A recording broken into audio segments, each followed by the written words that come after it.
Graph theory is the study of graphs. Wow, so illuminating, right? Just kidding. I'm Miss Paws, and we're going to talk about what graphs are today. A graph in this context is when vertices are connected by edges. So, vertices, which are also called nodes, are the green dots, and the edges are the golden lines. There are two types of graphs: undirected, where the order of traversal does not matter. That is, from A, we can go to B, and from B, we can go to A. And directed, where the order does matter. We can go from A to B, but not the other way around. There is yet another way of categorizing graphs: unweighted, where each edge does not have weight associated with them, and weighted, where edges have weights associated with them. The edge associated with A and B has a weight of 9, and the edge associated with B and C has a weight of 2. We can have directed unweighted and directed weighted graphs as well. Before we go any further, it is important to understand what types of problems graphs are used to solve and what nodes, edges, weighted, directed all represent in the real world. Suppose we have a map. Here we depict a portion of the map as a graph. Each node is a street intersection and each edge a road. We might use this graph to determine a route that will take us from point A to point B. Maybe it's from my home to yours. Currently, this graph is undirected, but it can be directed if there are one-way streets.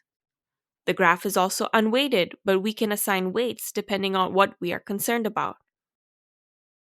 For example, if we want to spend the least amount of money possible, we might assign toll roads a weight of 1 and all other roads a weight of 0.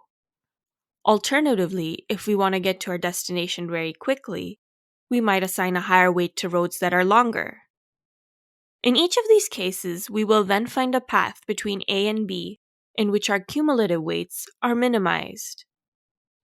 We will encounter other applications in graph theory as we learn more about graph traversal.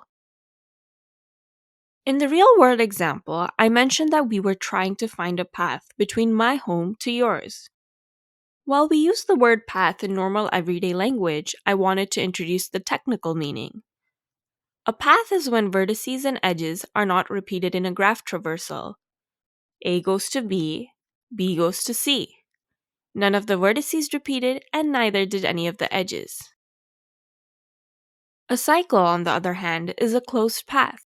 That is, it starts and ends at the same vertex, and no edges or other vertices are repeated.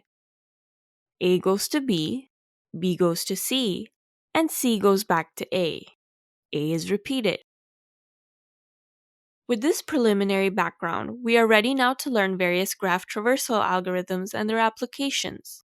That is, if we have a graph of nodes and vertices, how do we know which paths to take to get from my house to your house? Here are the technical words that we learned: node, vertex, edge, undirected, directed, unweighted, weighted, path, cycle. Stay tuned for our videos on graph traversal algorithms.